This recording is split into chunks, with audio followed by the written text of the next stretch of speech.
Dear students, this is Praveen Kumar Agrawal from Management Department welcomes you in my today's lecture of Principles of Economics. In today's lecture, we will discuss upon the concept of marginal rate of technical substitution. Short में इसको हम MRTS का नाम भी देते हैं।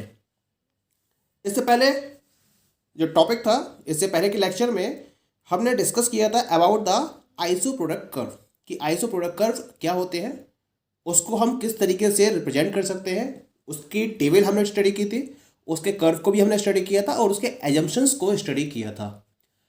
उसी sequence में हम अपने टॉपिक को आगे बढ़ाते हुए MRTS के कॉन्सेप्ट को डिस्कस करेंगे, that is marginal rate of technical substitution. क्या होता है MRTS? MRTS indicates the rate at which one factor can be substituted for the other input in the production process of a commodity without changing the level of output or production। ये कि MRTS कुल मिला के उस particular rate को indicate करता है जिस रेट से आप एक फैक्टर को दूसरे फैक्टर से सब्स्टिट्यूट कर सकते हो in the production process of a commodity, और इसके लिए आप लेवल ऑफ आउटपुट या लेवल ऑफ प्रोडक्शन में कोई भी चेंज नहीं करते हो। यानी कि बिना प्रोडक्शन या बिना लेवल ऑफ आउटपुट में चेंज किए हुए जिस रेट से आप एक फैक्टर को दूसरे फैक्टर से सब्स्टिट्यूट करते हो in the production process of a commodity, then this particular rate is known as the marginal rate of technical substitution. जैसे हम अपने पर्टिकुलर डिस्कशन में दो फैक्टर्स को वेरिएबल मान रहे हैं, the first one is the labour and second one is the capital. तो इस रेफरेंस में अगर मैं लेबर और कैपिटल के MRTS को स्टडी करूं या डिफाइन करूं, then MRTS of labour for capital can be defined as the unit of capital which can be replaced by one unit of labour keeping constant the level of output. यानी कि level of output को constant रखते हुए अगर मैं एक unit of labour से जितनी कैपिटल की यूनिट को रिप्लेस कर रहा हूं वो लेबर फॉर कैपिटल का MRTS कहलाएगा। लेबर की एक यूनिट कम करी और उसकी वजह से कैपिटल की कितनी यूनिट्स को मैं इंक्रीज कर रहा हूं और उसका जो रेट निकल कर आएगा, that particular rate of labour for capital is known as the marginal rate of technical substitution. Concept clear है? यानी कि अगर मैथमेटिकल वे में मैं इसको डिफाइन करना चाहूं तो इसका फॉर्मूला ड्राइव होगा, the formula will be MRTS is equal to change in capital upon change in labour, क्योंकि हम दो वेरिएबल्स काउंट कर रहे हैं, पहला कैपिटल और दूसरा है लेबर। तो change in capital upon change in labour, this will be the formula for MRTS L, K। Change in capital को हम रिप्रेजेंट कर सकते हैं with the help of delta K और चेंज इन लेबर को रिप्रेजेंट कर सकते हैं with the help of delta L। तो फॉर्मूला क्या बन जाएगा इसका?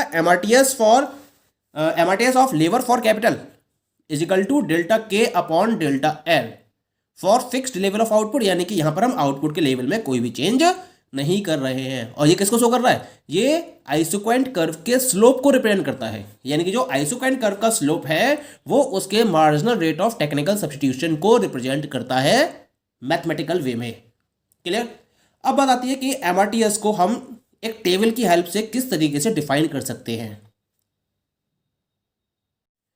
So this is the table which is representing the marginal rate of technical substitution. इस टेबल में मैंने डिफरेंट कॉलम्स रिप्रेजेंट किए हैं। पहले कॉलम में मैंने कॉम्बिनेशन को रिप्रेजेंट किया है, सेकंड कॉलम में लेबर, थर्ड कॉलम में कैपिटल, फोर्थ में आउटपुट एंड लास्ट में मैंने MRTS को डिफाइन किया है जिसका फॉर्मूला है हमारे पास delta K upon delta L, यानी कि change in capital upon change in labour. अब यहाँ पे मैंने पहला कॉम्बिनेशन लिया है जिसको मैंने A नेम प्रोवाइड करा है। यहाँ मैं एक यूनिट लेबर की लेके चलता हूँ और 47 यूनिट्स कैपिटल की लेके चलता हूँ और आउटपुट कितना मिलता है मुझे? 100 यूनिट्स का। अब मैंने लेबर की यूनिट 1 से 2 बढ़ा दी तो कैपिटल की कुछ यूनिट्स को मुझे कम करना पड़ेगा। तो यहाँ पर कैपिटल की यूनिट्स कितनी आ गई? 38। आउटपुट का लेवल वही रहता है 100। थर्ड C कॉम्बिनेशन में लेबर की एक यूनिट और बढ़ा दी मैंने, दैट इज 3 लेबर। कैपिटल की क्वांटिटी कम हो गई, इट रिमेन्स नाउ 30। आउटपुट अभी भी 100 रहता है। अगेन मैंने लेबर की यूनिट्स को बढ़ा दिया, 3 से 4 कर दिया, कैपिटल 30 से डिक्रीज होकर 23 रह गया, आउटपुट अभी भी 100 ही रहेगा। लेबर अगेन 4 से बढ़कर 5, कैपिटल 23 से कम होकर 17 हो जाती है, output again 100। Next combination is 6 labour 12 capital, output 100। Next combination labour 7 capital 8, output again 100। Next 8, 5 output 100, 9, 3 output 100 and the last combination 10, 2 output again 100। तो यहाँ लेबर और कैपिटल के रेशियो में लगातार चेंज हो रहा है, इनके कॉम्बिनेशन में चेंज हो रहा है, लेकिन आउटपुट लेवल सेम रहता है, उसमें कोई भी चेंज नहीं होता है। अब इसके हेल्प से हम MRTS को किस तरीके से कैलकुलेट कर सकते हैं। तो देखिए इसमें ना, पहले वाले केस में कोई चेंज नहीं हो रहा है, तो it will remain as it is dash. यहाँ delta K upon delta L second unit के लिए, डेल्टा की का मतलब होगा 47 - 38 that is equal to 9 and 2 - 1 that is 1, so the ratio will be 9:1. For C combination, delta K 38 - 30 that is 8, delta L 3 - 2 1, ratio will be 8:1. For combination D 30 - 23 delta K 4 - 3 1, delta L, the ratio will be 7:1. For E combination 23 - 17 delta K that is 6, 5 - 4 1 that is 1, 6:1. Combination F के लिए 17 - 12 5, 6 - 5 1, it means 5:1. For combination G 12 - 8 4, 7 - 6 1, 4:1. For combination H 8 - 5 3, 8 - 7 1, that is 3:1. Next 5 - 3 2, 9 - 8 1, that is 2:1. and the last one is 3 - 2 1, 10 - 9 1, that is 1:1. तो क्या देख रहे हैं यहां पर आप, लगातार जो MRTS है वो डिक्रीज हो रहा है, इट इज डिमिनिशिंग। पहले 9:1, फिर 8:1, फिर 7:1 और लास्ट में 1:1. It means that MRTS is always diminishing in nature, ये हमेशा डिमिनिश होता है।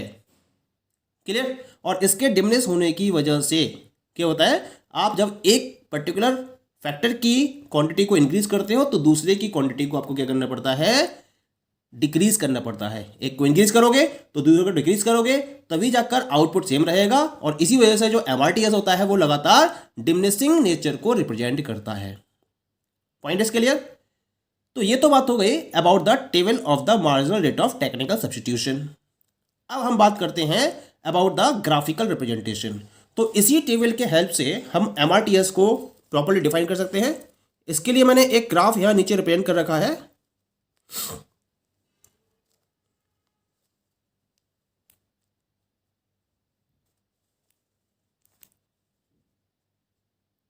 So this is the graph which you are having in reference of the marginal rate of technical substitution.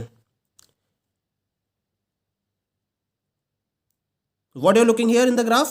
On the x-axis, I have taken labor, and on the y-axis, I have taken capital. Clear? अब इस labour और capital में मैंने 1 का scale लिया है, 1 2 3 4 5 6 7 and last 8। Clear? और यहाँ मैंने कैपिटल के लिए मैक्सिमम वैल्यू मेरे पास 47 है, तो 5 का स्केल लिया है, 5 10 15 और अप टू डैश कहाँ तक 50 तक मैंने इसको कंसीडर किया है। ठीक है? अब हम रिप्रेजेंट करते हैं फर्स्ट पॉइंट को, ए कॉम्बिनेशन को। ए कॉम्बिनेशन इज 1,47, तो 1 unit of labour and 47 unit of capital. तो we are getting point A on the graph. In the same way, we are getting point B, that is 2,38. Point C, that is 3,30. 3 labor and 30 capital. D, 4 labor and 23 is the capital. E combination, 5 quantity of labor and 17 of capital. F, 6 of labor and 12 of capital. Same G, H. इस तरह से मैं सारे points को यहाँ consider कर लेता हूँ।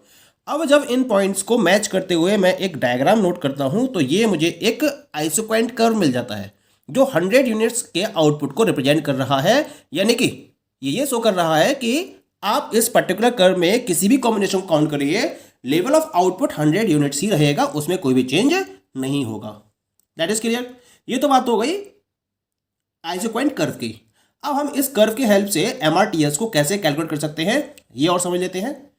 पहले हम बात करते हैं पॉइंट ए बी की, कॉम्बिनेशन ए बी की बात करते हैं।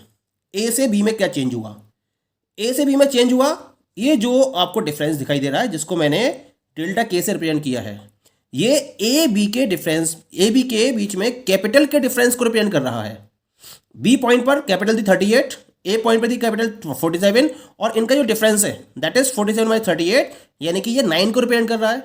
और ये डेल्टा एल यानी कि बी पॉइंट पर लेबर है 2 और ए पॉइंट पर लेबर थी 1, डिफरेंस हुआ delta L that is equal to 1। तो यहाँ ए बी के रेफरेंस में जो MRTS होगा that is equal to 47 minus 38 upon 2 minus 1, यानी कि delta K upon delta L that is 9 upon 1, that is 9:1। Point is clear. एक बार और समझ लेते हैं इसको। अगर मैं BC पॉइंट की बात करूंगा तो BC कॉम्बिनेशन में दिस इज द डेल्टा के, डेल्टा के कितना होगा 38 माइनस 30, और डेल्टा एल कितना होगा 3 माइनस 2, क्योंकि इसके रेफरेंस में एल है 3 और इसके रेफरेंस में एल है 2, तो 3 माइनस 2 1। इसके रेफरेंस में के है 30 और इसके रेफरेंस में के है 38, दैट इज 38 माइनस 30। तो MRTS BC पॉइंट के रेफरेंस, BC कॉम्बिनेशन के रेफरेंस में क्या होगा 38 minus 30 upon 3 minus 2, that is equal to 8 upon 1, and that is equal to 8:1। In the same way अगर हम इसे CD कॉम्बिनेशन के रेफरेंस में मेजर करना चाहें तो वैल्यू क्या निकल कर आएगी इसकी, CD पॉइंट के रेफरेंस में डेल्टा के will be 30 minus 23, that is 7, delta L 4 minus 3 that is 1, it means 7:1, that is in reference of CD combination. ऐसे ही DE कॉम्बिनेशन के रेफरेंस में अगर हम MRTS को कैलकुलेट करेंगे तो ये कितना निकल कर आएगा 23 minus 17 that is 6 upon 5 minus 4 that is 1, that is 6:1। ऐसे ही EF कॉम्बिनेशन में 17 माइनस 12 5, 6 माइनस 5 1 दैट इज 5:1। यानी कि हम इस पर्टिकुलर वे में MRTS की वैल्यू को डिफरेंट कॉम्बिनेशंस के रेफरेंस में कैलकुलेट कर सकते हैं, और वही वैल्यूज हमें ऑब्टेन होंगी जो हमने MRTS की टेबल में डिस्कस की थी। तो you will obtain it with the help of the diagram. तो इस तरीके से ये जो MRTS है वो कर्व के स्लोप को डिफाइन कर रहा है, यानी कि this is the slope of the curve, और इस स्लोप के बेसिस पर हम MRTS की वैल्यू को कैलकुलेट कर सकते हैं। ये जो स्लोप है इसका फॉर्मूला भी क्या होता है tan theta, m is equal to tan theta, and this is equal to delta Y upon delta X, and this is the same formula for MRTS, यानी कि कर्व का slope marginal rate of technical substitution को properly define करता है। So in this way we can properly define the marginal rate of technical substitution. Okay, thank you.